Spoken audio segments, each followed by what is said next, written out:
ओम अमी ये रिक्षा नीतास उच्चानक्तम दैस्रे कुह चित्ति वेयुः अदब्धानि वरुणस्य व्रतानि विचाकश्चंद्रमा नक्तमेति।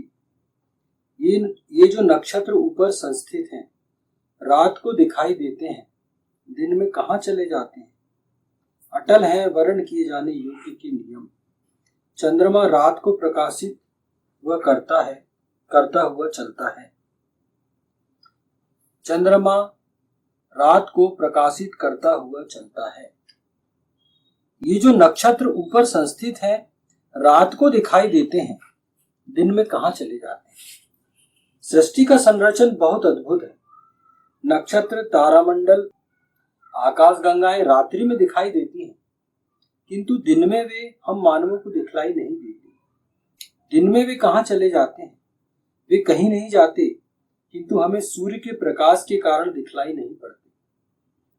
सृष्टि में एक सुप्रबंध है जिसका पालन समस्त जड़ पदार्थ करते हैं।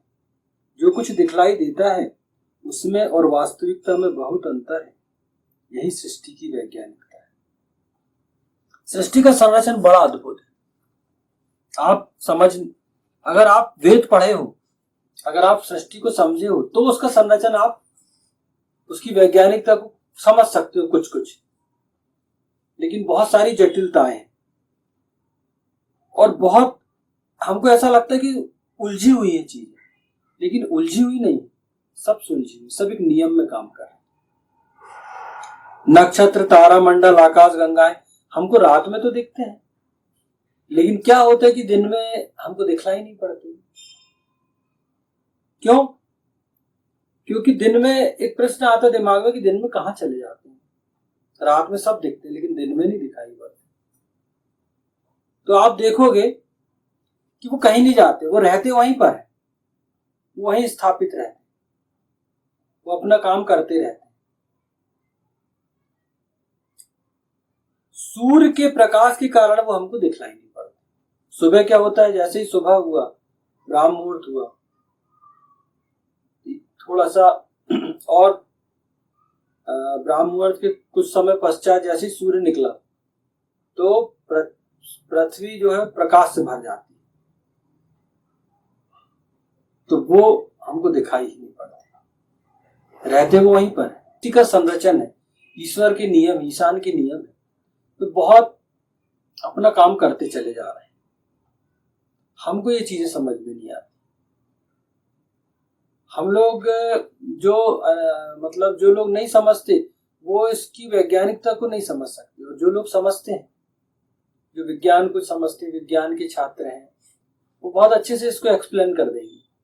साइंस के छात्र जो है, नक्षत्र का ज्ञान जिनको है, भौतिक विज्ञान का है, तो वो लोग बहुत अच्छे से इसको एक्सप्लेन करेंगे, और इतने अच्छे से एक्सप्लेन करेंगे वो कि आपको भी लगेगा कि वाकई में यार सृष्टि ऐसी बनी, ईश्वर ने सृष्टि को इस तरीके से बनाया।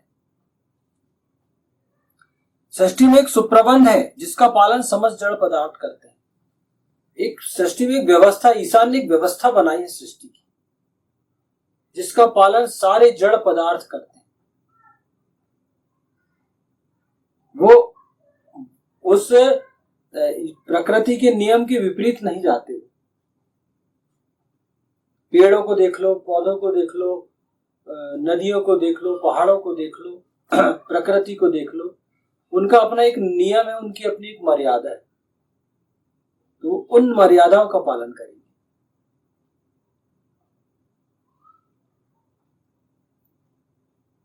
हमको जो दिखाई देता है उसमें और वास्तविकता में बहुत अंतर है। जो हम देखते हैं, कोई जरूरी नहीं कि चीजें वैसी, उसके पीछे का हमको साइंस नहीं पता ना। अगर हमको उसके पीछे का साइंस पता चल जाए तो हम तो फिर सृष्टि की वैज्ञानिकता को समझेंगे, और अगर हम जितना सृष्टि की वैज्ञानिकता को समझेंगे उतना उससे हम फायदे ले सकते हैं। सृष्टि की वैज्ञानिकता को हम जितना समझेंगे उससे उतना ही ज्यादा हम फायदा ले सकते हैं, मानवता को ज्यादा फायदा पहुंचा सकते हैं। जैसे आप देखोगे पौधों का, पेड़ों का एक विज्ञान है, कैसे काम करता है। वो हमसे कार्बन डाइऑक्साइड लेते हैं, ऑक्सीजन छोड़ते हैं, हम देखते हैं पहले के समय बहुत सारी बीमारियां नहीं होती थी। वर्षा समय पे होती थी, ठंड समय पे पड़ती थी, गर्मी समय पे पड़ती थी। हर चीज में एक संतुलन था। क्यों? क्योंकि हम उस समय के लोग जानते थे ना कि प्रकृति कैसे मैनेज होती, प्रकृति कैसे एडजस्ट होती, उसको मैनेज करने का क्या तरीका है। तो वो उससे छेड़छाड़ ही नहीं करते थे। प्राचीन काल के जो लोग थे वो छेड़छाड़ नहीं करते थे। और जहां छेड़छाड़ शुरू हुई, वहां आप देखो, जहां लोगों ने छेड़छाड़ शुरू की प्रकृति से, तो उसका रौद्र रूप उनको देखने को मिला। पेड़ लोगों को कटाई की जरूरत ही नहीं पड़ती थी। जितनी आवश्यकता थी उतने पेड़ काटते थे, उतनी लकड़ियों की व्यवस्था करते थे, लेकिन उससे दुगनी तिगुनी मात्रा में वो वृक्षों को लगाते थे। पहले जंगल की जंगल पाए जाते थे, लेकिन जब से भौतिकता की दौड़ प्रारंभ हुई, ऐसा नहीं कि उस समय भौतिकता नहीं रही, लेकिन जब से लोगों ने वेदों से हटना शुरू किया, वेद को सृष्टि संविधान ग्रंथ मानना बंद किया और उसके बाद मनमानी पे उतरे, तो उसने एक विस्मिक प्रतिस्पर्धा को जन्म दिया। और उस वजह से लोग बहुत ज्यादा मुसीबत, बहुत सारी समस्याओं की जड़ प्रकृति से छेड़छाड़ है। आज के समय में आप देख लो, पूरा ग्लोबल वार्मिंग हो रही है, गर्मी अधिक पड़ रही है, ठंड अधिक पड़ रही है, पानी नहीं गिर रहा है या अधिक पानी गिर रहा है, या ठंड पड़ रही है या नहीं पड़ रही तो अधिक पड़ रही है। सृष्टि का संतुलन बिगड़ने लगा। क्यों? पेड़ों को काट डाले। पहले पहाड़ों में, हिमालय में चले जाओ आप, हिमालय के जो तराई वाले क्षेत्र थे, पहाड़ वाले क्षेत्र थे, वहां क्या होता था? वहां कोई हस्तक्षेप मनुष्य नहीं करता था। आजकल आप वहां हाईवे बना रहे हो, आजकल आप वहां बहुत सारी चीजें डिस्टर्ब कर रहे हो, तो वो चीजें डिस्टर्ब हो रही। और इसमें सबसे बड़ी चीज है, मनुष्य ने प्रकृति के साथ बहुत खिलवाड़ किया। पेड़ों की कटाई अंधाधुंध हुई और भौतिकता में इलेक्ट्रॉनिक चीजों का इतना अधिक उपयोग हो रहा है, जैसे फ्रिज है, कूलर है, एसी है, इनसे जो गैसें निकलती, वो प्रकृति आपके लिए बहुत नुकसानदेह। हम देखते हैं उसकी वजह से हमारी जो ओजोन परत है उसमें छिद्र हो गया। और ये आज से 20-30 साल पहले वैज्ञानिकों ने सचेत की, और इसके लिए कारण हम नहीं है, इसके लिए अधिकांश रूप से उत्तरदायी पाश्चात्य लोग, क्योंकि वही इन सब चीजों का सबसे ज्यादा प्रयोग हुआ। उसी की वजह से आज स्किन कैंसर, त्वचा कैंसर उसी की देन। क्योंकि जब सूरज की किरणें आती तो एक परत होती ओजोन, वो उसको बहुत रिफ्लेक्ट करके सूर्य की किरणें यहां भेजती। वो ओजोन परत से छनकर जो सूरज की किरणें यहां आती, वो मनुष्य को कोई नुकसान नहीं करती। लेकिन मनुष्य की अति ने, सफलता की अंधी दौड़ ने उसको इतना परेशान करके रख दिया कि वो ओजोन में छिद्र हो गए, उस परत में छिद्र हो गए। उस वजह से बहुत सारी बीमारियां प्रारंभ। तो प्रकृति को समझना है और प्रकृति के अनुसार चलना है, ये वेद कहता है। और जब लोग वेदों को मानते थे, अभी आज से 500-1000 साल पहले हम देखें तो ये समस्या हमको देखने को नहीं मिलती। ये मुश्किल से 200-300 साल की समस्या है। बहुत सारी जो समस्या है यार, प्रकृति से जो खिलवाड़ हुआ है, ऐसा कभी भविष्य में, भविष्य नहीं, मतलब प्राचीन काल में देखने को नहीं मिला। भूतकाल में समझ में नहीं आता अपने को। उस समय लोग बहुत संरक्षण करते थे, प्रकृति से लाभान्वित भी होते थे। अभी क्या हो रहा है, हम प्रकृति को समझ नहीं रहे, या समझ रहे हैं तो हाँ, मेरा क्या, मुझे क्या, इस चक्कर में पड़े। हमको लगता है कि हमारे करने से क्या होगा। अरे भैया, हमारे ही करने से होगा। हर व्यक्ति अपनी अपनी जिम्मेदारी निभा ले तो बहुत सारी समस्याओं से बचा जा सकता है। तो प्रकृति को हम समझ नहीं रहे, और प्रकृति को नहीं समझ पा रहे हैं, उसकी वैज्ञानिकता को नहीं समझते, तो उसका संरक्षण नहीं करते। उस वजह से बहुत सारी समस्याएं उत्पन्न, क्योंकि ईश्वर के नियम तो अटल है।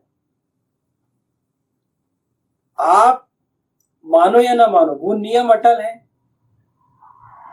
सारी प्रकृति अपने एक नियमानुसार काम कर रही, बस आपको उसको समझना है और समझ के उसके साथ चलना है। हम क्या करते हैं, उसके विपरीत जाते हैं, हम उसको नुकसान पहुंचाते हैं और एक्चुअल में नुकसान आप अपने आप को पहुंचाते हैं। ये चीजें होने लगी। अटल है वर्ण किए जाने योग्य के नियम, अदबधानी अटल है वर्ण से वर्ण किए जाने योग्य के व्रतानी नियम। परब्रह्म परमात्मा के नियम अटल हैं, उन्हें कोई नहीं बदल सकता। व्यक्ति को इस तथ्य के अनुसार अपना व्यवहार और आचरण निश्चित करना पड़ेगा। वेद में भी सारे नियम स्पष्ट रूप से बतला दिए गए हैं कि कौन से नियम अटल हैं और कौन से नियम समयानुसार स्थानानुसार परिवर्तनशील हैं। व्यक्ति को उनका अध्ययन करके उसके अनुसार अपने आप को बदलना होगा। मानव जीवन में इस तथ्य का ध्यान रखा जाना अत्यंत आवश्यक है। इसी तथ्य को अन्यत्र वेद में इस प्रकार स्पष्ट किया गया है, नकिरस्य प्रमिनन्ति व्रतानि, कोई उसके नियमों का अपलाप नहीं कर सकता। अथर्ववेद कांड 18 सूक्त 1 मंत्र 5। परम ब्रह्म परमात्मा की ईशान के जो नियम है वो अटल है, उनमें उनका कोई अपलाप नहीं कर सकता, बदल नहीं सकते आप उसके नियम। और हमको ये समझ के उन नियमों के अनुसार अपने को आचरण करना पड़ेगा। वेद ईशान ने आपको प्रदान किया है, चारों वेद प्रदान किया है। ऋग्वेद परिभाषाओं का ग्रंथ है, आपको बहुत इजी वे में आपके हाथ में, सबके पास है वेद, कोई पढ़ता ही नहीं वेद को। आप वेद का अध्ययन करोगे तो आपको सारे नियम समझ में आए, लेकिन लोग पढ़ते ही नहीं। वेद में ईशान ने एक एक चीजों को स्पष्ट कर दिया है कि सूर्य समय पे ही निकलेगा, रात्रि समय पर ही होगी। ईशान है और वो एक है, ईश्वर केवल एक है, निराकार है, आपको उसकी ही उपासना करनी है।